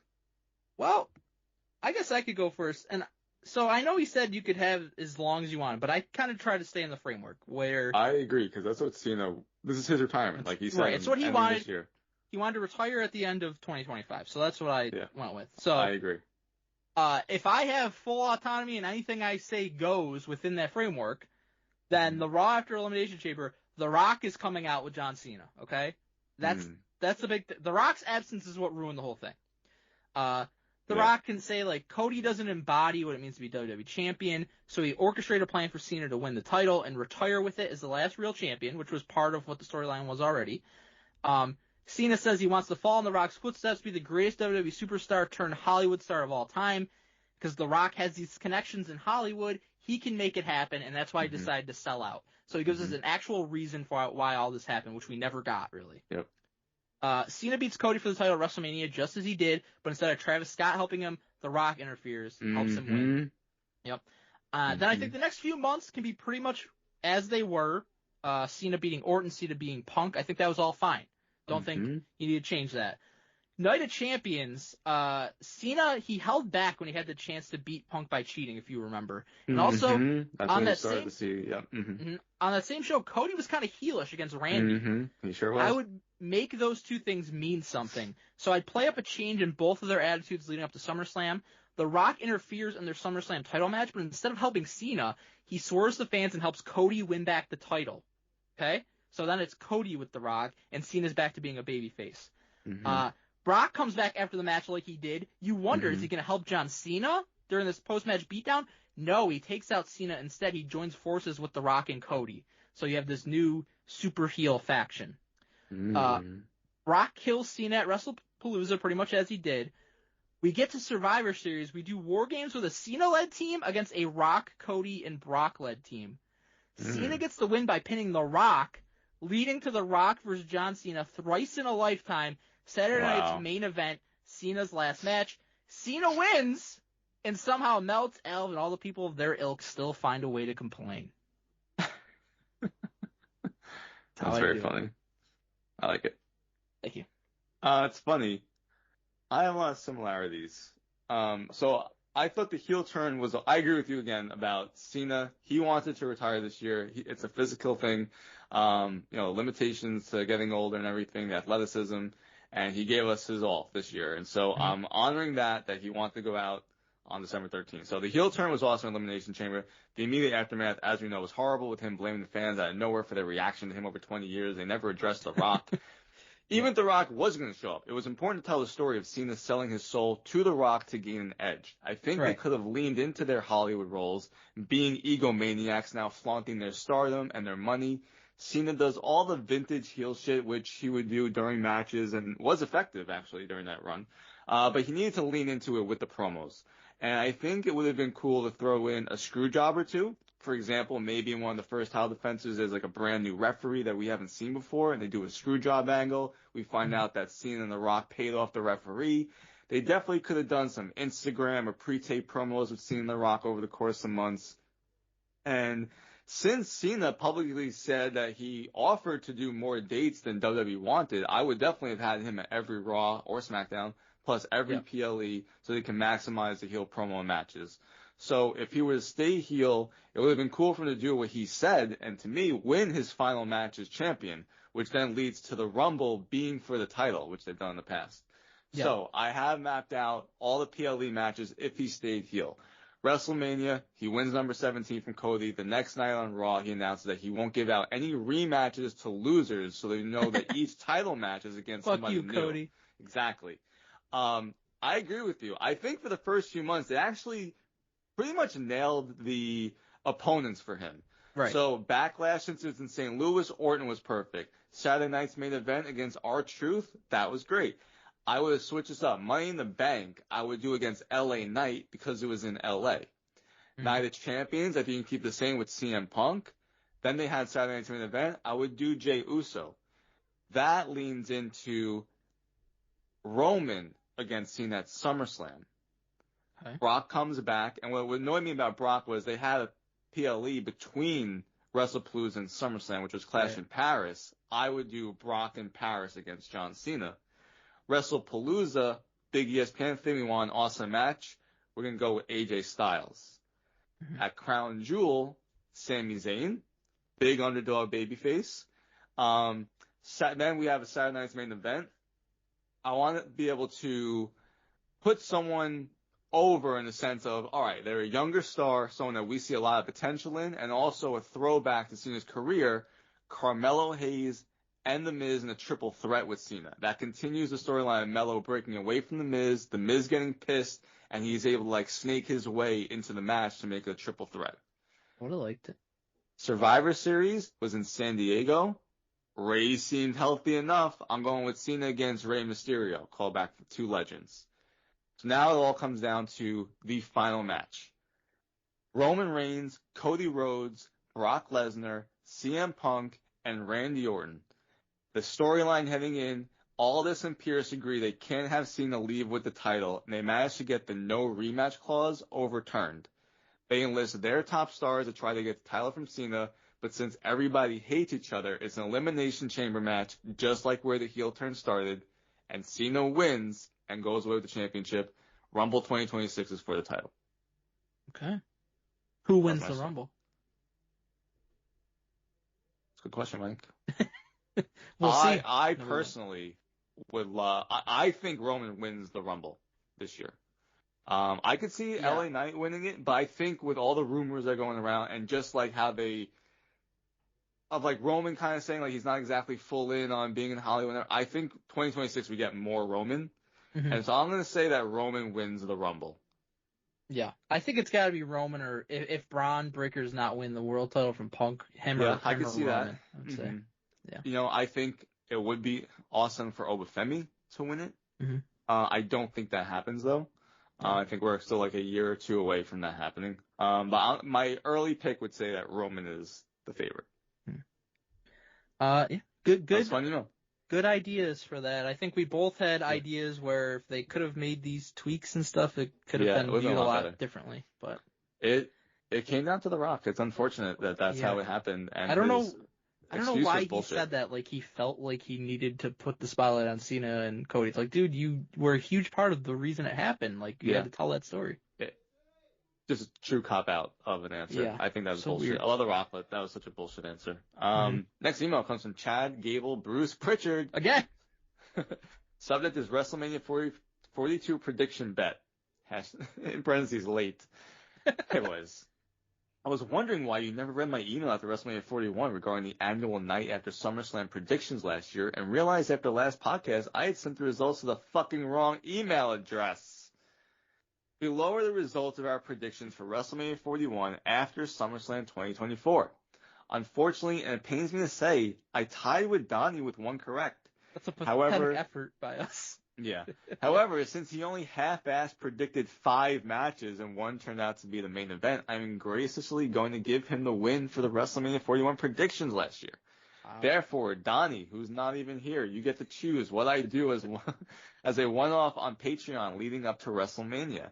I think I was 21 years old when Mike made me wear the Cut Your Dick shirt in front of my family, and I am now 28, so unsure if I can get away with wearing it again in public. Although I'll try it out at work if you're there. I know it's late, as I thought you had disregarded the annual prediction email. However, I'm going to ask again now. Stakes are the same. Predict 10 matches you think will happen at WrestleMania 42, and the winner gets to pick what I do on Patreon. If I win, all I ask is you continue doing the show as long as you can. Love you, boys. We're not going to get into the full result, but I will say Donnie was correct with Cody versus Cena, and we clowned him for that. Yeah, that is very true. I have more than 10 because you can go first. All right, because I gotta be honest, Mike. In doing this, I understand the difficulty Triple H has of trying to put people on the fucking card. There's just too many people. So I'm doing the best I can with what I got. Okay. Cody Rhodes versus Roman Reigns for the WWE Championship. Mm-hmm. That's the main event of the whole weekend. That's the current rumor from people I don't trust. I have that also. Yeah, I just think we have to go back. We gotta get Roman back in the swing of things. Next up, for the World Heavyweight Championship, CM Punk versus Seth Rollins versus Braun Breaker, a triple threat. Okay. I don't have that because I just don't know if Seth will be ready or not, because it seems like it's going to be right on the edge of if he is or not. I'm predicting that. I think the safer prediction for me in doing this was to include Seth than not. So that's why I included it. Mm-hmm. And I think that if he is included, he has to get his championship back. He has to go against Braun Breaker, who really orchestrated the turn on him. And so I think putting it all together, fascinating triple threat because the playoff last year, which had Roman instead of Braun. I don't know how you kind of top that, to be honest, but they will try. Next up, again, I'm playing the likelihood that she will be back for WrestleMania. Bianca Belair against Jade Cargill for the Women's Championship. I have that. For the WWE Women's World Championship, Stephanie McMahon against Liv Morgan. I don't have that. Mm-hmm. Next up, here's where things just go off the rails, Mike. I'm going to be honest with you. I was like, okay. I got someone here who's a legend. I have no idea what to fucking do with them because he's a baby face. I don't think he's going to turn heel, and all my heels are kind of used up. So I'm putting them in a tag team. Randy Orton and Joe Hendry. Joe Hendry made his WrestleMania debut last year against Randy Orton, so they have a connection. So I'm putting them together. Against DIY, against the Wyatt Six, against the NFTs for the WWE Tag Team titles. And they become tag team champion. Mm-hmm. Randy does have a history with the Wyatts, so exactly. I guess it'd be interesting. Mm-hmm. That's what I thought. And then it was like, well, I want DIY on the card. MFTs deserve to be on the card, so it's a Fatal 4-Way now. Next up is another Fatal 4-Way Tag Team Championship because what else are you going to do with fucking tag teams? Io Sky and Rhea Ripley against Becky Lynch and Bayley. Bayley turning heel to join Becky Lynch. So I'm doing a storyline where she's lost her way, right? She's doing this whole bipolar thing, but she completely lost her way. She just lost to Sol Ruka and everything. She's being treated like shit. She lost her spot in WrestleMania. To get back to WrestleMania, Becky, we're the 4 horsewomen. I need your fucking help. And Becky takes her. Against Charlotte and Alexa Bliss. I originally, Mike, had them against each other, but they're just you were pulling them out. He said they were trying to face each other months ago. Remember? Exactly. And we had thought that eventually they'll split, but I just, there's not enough room on the card, so I'm like, you know what? We're not splitting right now. So Charlotte and Alexa Bliss and also the Kabuki Warriors, because I don't think Triple H will leave Asuka off the card. Yeah. Next up, of course, we have another Fatal 4-Way for the tag team titles. This is a ladder match. The Usos, Bronson Reed and Austin Theory against the New Day, against the Lucha Bros, Penta and Phoenix. Okay. Next up are some things I feel more confident about, because throwing just tag teams into any random match is not the greatest. Gunther against Brock Lesnar. Yeah, I have that one also. I feel very good about that one. Yeah. Mike, I'll be honest, I debated this not happening because of, I could see Brock Lesnar retiring at SummerSlam, Minnesota. Right, and it would make sense to do that match there, obviously, because you have Gunther's storyline, but. Exactly. Yeah. And I do think Gunther would be a great choice to retire Brock Lesnar. What I will say with this is, even if it happened at WrestleMania, I could still see them doing it at SummerSlam. Because here, I would have Gunther win because that's what Cena said. Like, we have to build up Gunther for the next person, right? Now we Brock Lesnar. That's why he built up Brock Lesnar to destroy him. Is now, okay, now the two people that have fucking destroyed Brock Lesnar, squashed John Cena, Gunther made him tap out. Next up, you two go against each other. And I think Gunther wins at WrestleMania because that's the guy. Like, he's going to be the one staying here. And so now Brock has, I want you, who just beat me at WrestleMania, I want you at SummerSlam in my retirement match. And Gunther wins. 2-0 against Brock Lesnar. I think that'd be awesome. Next up, Obafemi against Drew McIntyre. Drew McIntyre interfered. I think they're kind of playing their cards a little bit of like, okay, we see Obafemi as a player. We need a strong heel for him to go up against. Drew's the guy. He's always kind of the fall guy at this point, unfortunately. But Obafemi against Drew. Next up, AJ Styles. I'm like, what the fuck am I going to do with AJ Styles? This is his last WrestleMania. I think they can do a storyline similar to John Cena where he's playing up. Like, I only have so many matches I can give physically. And I think it's going to be a storyline for the year.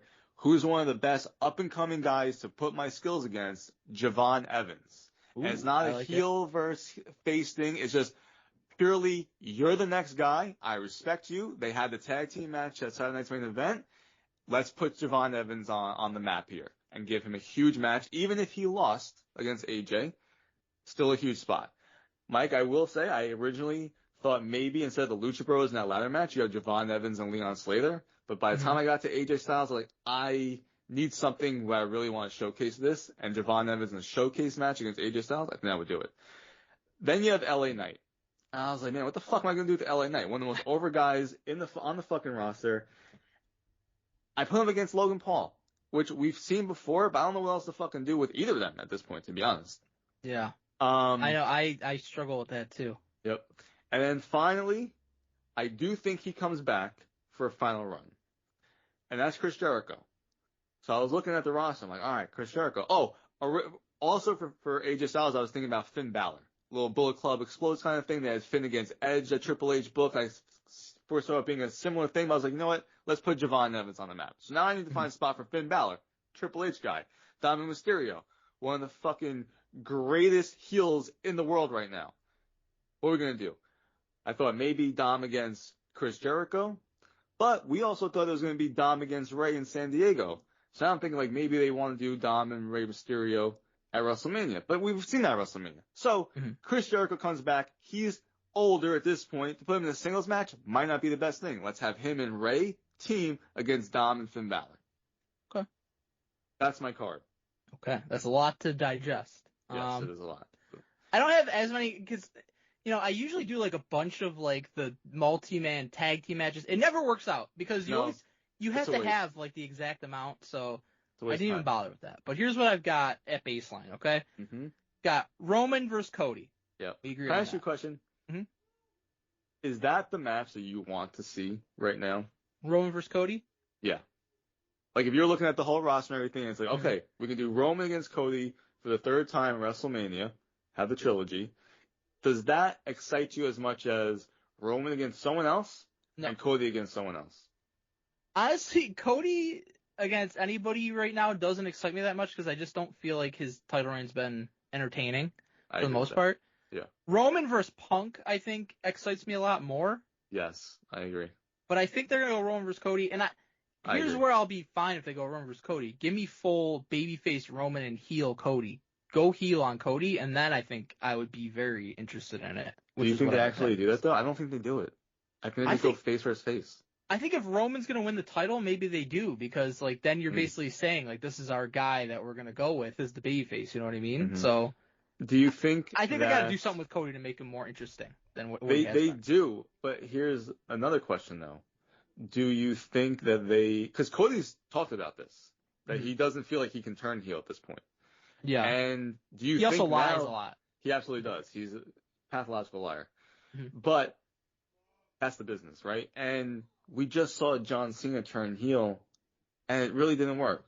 And I don't think it's a lot of reasons for John Cena. I think it was the fucking company.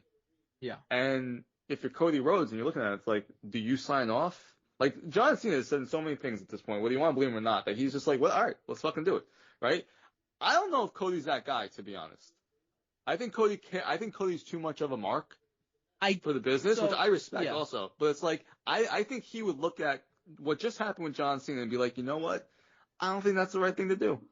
But one thing I'll say about Cody is if the heel turn happened, I think he would want more like agency over like the reasoning and all that kind of thing. So yeah. I mean, he was great as the did. American Nightmare when he was in Ring of Honor and Right. doing the indie tour. That was like the best Cody to me. Yeah, I agree. I think he could definitely pull it off, and I would be interested in it. I just think that if you keep going down the same road with Cody, you're gonna risk like everybody's gonna just be like indifferent toward him, and I think a lot of people are already. That's fair. I've got Braun Breaker versus CM Punk for the World Heavyweight title. I don't have Seth involved. I can see that potentially happening, and I kind of would like to see it happen because obviously he makes a lot of sense in that spot. But I'm just going Brock versus Punk for now. I also have Jade versus Bianca. I am fucking praying that Bianca is back by then. I miss her. She's one of the best in the world, male or female, doesn't matter. I miss her too. I was doing the math, Mike, and I was like, could Naomi be back and this becomes a triple threat? And I feel like it would be too soon to be back. Yeah, I agree. I think you're maybe looking at sometime, maybe summer next year, something like that. Yeah, if that. More likely. Yeah. I mean, that would be about a year, so I think that's possible at least, like next SummerSlam or something like that. I think it's tough. I mean, you want to be there for your fucking child. Right. I did do one like multi-team matches because I feel like you gotta get they have a big feud going on over the titles right now. I could see maybe they do like a TLC ladder match type of deal. You got Kabuki Warriors versus Charlotte and Alexa versus Lash and Nia versus I forgot about them. Versus Io and Rhea versus Liv and Roxanne and versus Bayley and Lyra. Okay. I like a lot of teams, kind of like they did the one year, like Philly when we went. They had a whole bunch of teams in that ladder match. I like that. That'd be fun. So we had similar thinking with that. Yeah. I got Becky Lynch versus Stephanie Vacquet for the women's world title. So it's funny you say that. That was my original thing, was Stephanie against Becky. But then I thought about Liv and how she just came back, and I feel like they are going to push her. I just feel like they're going to push her. They might. I just didn't know where to put Becky if you weren't going to put her in something. Right. That's why I did that whole storyline with Bayley. Yeah. And because I don't want Lyra on my card. Right. Dominic Mysterio versus Finn Balor for the IC title. Okay. I feel like we've been building to that for how long and haven't got there? For like 2 years. It's got to be time, right? I hope. For the U.S. title, I'm going Ilya Dragunov versus Solo Sikoa. They're kind of doing the story now where like they want to bring that title back to the MFT, and like Tama Tonga's like teasing going after it. Don't think Tama Tonga's gonna win it, but I could see it eventually building towards Dragunov and Solo maybe. Yeah. Got Gunther versus Brock Lesnar, which you had. Yep. I've got the Usos versus the New Day for the tag team titles. That'll be awesome. Just going with them straight up. I mean, I thought they had a really good match on Raw. We've seen them a million times. I don't think you need any other teams involved. I would rather just do them. Have one of them win the title soon and then go with them. Yeah. I just realized I have someone not on my card, and that's Sami Zayn. Yeah, I have a couple people who really should be on the card missing, but it's just like I couldn't even think of it. But I'll say I had that storyline with Javon Evans. It would be cool if Sami against AJ Styles, if anything. That would be cool. I've got AJ Styles versus Carmelo Hayes. Kind of a similar line. Similar? Yeah, okay. Like a younger, up-and-coming guy. Yeah, I think that'd be great. Get Melo in some kind of significant match on here, and I think that would be good.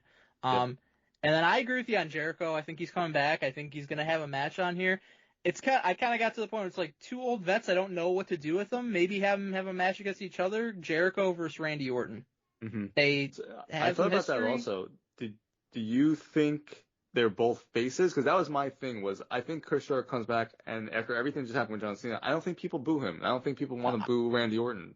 So I agree, but I think Randy can so easily go heel if you need him to. That's true. So I think he could just beat the fuck out of Jericho. That's fair. Make a storyline of why he would do that. And Very similar to what he did with Edge. Yeah. Hit me or kiss me. Remember that? Yep. I debated that actually, Randy and Jericho, and that was my reasoning of I don't think fans want to boo them. Probably true, but I didn't know like a real good spot for either of them. But Yeah, it's tough. And then, what the fuck? There's definitely people missing, but I don't fucking know what to go with. So that's what I'm crazy. going with. It's like I was doing this, and it's like, wow, there's so many talented people. I'm barely even having room for them or how to fucking do this. And now we're going to inject Chris Jericho, who's a major fucking mainstream star. Yep. It's very hard to predict, but they have all the pieces to have an amazing WrestleMania. So hopefully they do. Hopefully they fucking do it. Yep. All right. Last email. It's from Nathan, the Smart Collector Tom Lanovich. Subject is wrestling fatigue. It's Patreon. You'll go to patreon.com/ringrustradio. Hey guys. Lately, I've been encountering what I call wrestling fatigue. Like, watching it doesn't really catch my interest as much as it used to before. This is probably due to a number of different factors, but I'm sure it's something you've encountered before. How did you deal with it? Did you take a break? Watch old favorites? Thanks, Nathan. There's also going to be a PS, but I think we discussed that first. For me personally, I don't know that it was that I had, like, wrestling fatigue, but I reached a certain age, and it was like 2002 going into 2003, where it's just like I'm not really feeling wrestling anymore. I'm just into sports. Like, I was just obsessed with sports. That's all I wanted to watch, all I cared about. Play sports video games, all that kind of stuff. And I just fell out of wrestling. So I guess if you say that was wrestling fatigue, then what my solution was to not watch wrestling for another fucking like 7 years basically. But I think that was less about wrestling fatigue and more like it happens with everybody, I feel like, where you're a wrestling fan as a kid, then you get a little older, you get a certain age, maybe it's not so cool anymore, you want to explore other shit, and that's what I did. But if we're talking, since I started watching wrestling again, which I tapped in a little bit 2009, but 2010 is when I started full-time watching again. Since then, I've not taken any kind of a break. Really, my only thing I can say about wrestling fatigue, and we kind of have it coming up here, is where, like, the holiday season, in terms of doing quote-unquote live ring rust, we're not going to be doing it for, like, a month. We have a bunch of pre-taped stuff, a bunch of episodes that we've been recording, all kinds of extra stuff to be ready for it. That month, and I've kind of done this the last couple of years, gives me a little bit of a reset time. Like, I'll tune in if I can, or if I feel like it, to certain stuff, and I'll watch it. Or if I'm not really feeling it or I'm busy, I got stuff going on, it's the holiday season, there's a lot happening, then I don't necessarily have to watch it. And I feel like not having that obligation almost, to me, makes it so I can have a little bit of a reset. Because for us, we don't really have that option through most of the year. Like, we have to watch it. We have a podcast, we have to talk about the wrestling. So we don't have the option of, like, okay, if we have wrestling fatigue, what do we do? So that's what I do. So what I say to Nathan is, if you're feeling that way, and you're not, like, really into it, maybe take the next month here, because, you know, the Cena retirement happened. Not a ton of stuff's going to be happening, I feel like. It's usually what the holiday season's like. Take the next month, maybe don't watch, then come back, watch the Royal Rumble, which is always one of the best and most fun pay-per-views of the year, and then maybe having that month away and then coming and watching something that you know is going to be fun, maybe that gets your juices flowing, and then you're immediately into WrestleMania season. So that's what my suggestion would be. Yeah, it's a good suggestion, especially around the holidays. I mean, they will have the Raw Netflix anniversary show, which will be a big deal, and so, you know, you pop in for that. I don't know. I find the Royal Rumble lead up always to be typically very fun. It's just a good time of the year. I also fell off from like WrestleMania 24, I think it was 2008, until the pipe bomb is what brought me back in. And that was really because of work, where we needed people who could write about wrestling. And I was like, I can write about wrestling. And ever since then, it's been the podcast. And like you said, we've been doing this for 14 years. During that break, though, I was in college and just doing other things. And so I just kind of like fell out of it for a bit. And then work is what brought me back in. Otherwise, I don't know if I would have been back into wrestling. If it wasn't for working at Bleacher Report. But, I mean, I really enjoy wrestling. I think it's very entertaining. There's a lot of things that are just fucking awful, of course. There's too much of it. Right. What he says here of, like, how could you deal with it more? And he says, like, watch old favorites. Yes, I think what you could do to try to rejuvenate it a bit is maybe watch not like wrestling shows, but like documentaries, like the WWE 24, the documentaries that they've done about I always like enjoy those more than anything. those exactly. That way it's not like you have to sit through like a promo or a match or anything. You're getting like the best of things and like the personal stories behind things. You know, one of my favorites was in 2002 they had like Triple H's like recovery and his comeback from the quad tear and everything like that. That was one of my favorite documentaries. There's a lot, and you know, I'm sure there's a ton on YouTube that you can find, but things like that, like, you know, Wrestling with Shadows, just even some things that you've already seen before, and that way you kind of get the juices back. Yeah. Also, there's just nothing wrong with just not watching it. If you're not, my whole thing, there's too many things to watch and to do, and not enough time. If you're not enjoying it, it could be like a video game, a movie, a book, whatever it is. If you're not enjoying it, there's just a million fucking things that you could be enjoying right now, and not that. Right, 100%. And like, again, for us it's different. We don't have that luxury aside from if we're taking a little bit of time off. Like we have to watch it throughout the year. But like for Nathan, like again, I would start by taking this month off maybe if there's nothing that you're that enthralled by, and then coming back for the Royal Rumble. But hey, if the Royal Rumble comes and you're happy with not watching, then just keep going. And then probably eventually, because everybody does, you'll come back to it and maybe you'll feel rejuvenated. But yeah. Just like in anything in life in general, it's not just wrestling. It could be anything you consume, just your everyday life, job, anything you're involved with. Like, people experience burnout. So sometimes you just got to take a step back if you have that luxury to be able to do it. And maybe you can come back with a different perspective or something like that. I'm burned out on weed. Why are you here? Go away. All right. P.S. So you thought I was going to send an email not include Sparks? I had you fooled. Since Donnie is lazy and didn't do them for Survivor Series, here are the ones I found. That's very true. Incredibly dumb and lazy. All right, I'll go number 1. People saying the mystery guy is Seth are stupid. Don't they know how recovery from surgery works? If I wanted incorrect medical info on wrestlers, I'd ask Dave Meltzer. That's a great comment. Very true. Not funny. Say what you will about this PLE, but at least they didn't have to rely on blading to generate interest in their matches. Wow, really true. Well, it's Mike Chiari's burner. And then number 3, Don, you gonna read or no? Nah. Wow, only 4 matches? It's like someone took 4 giant shits. Wow.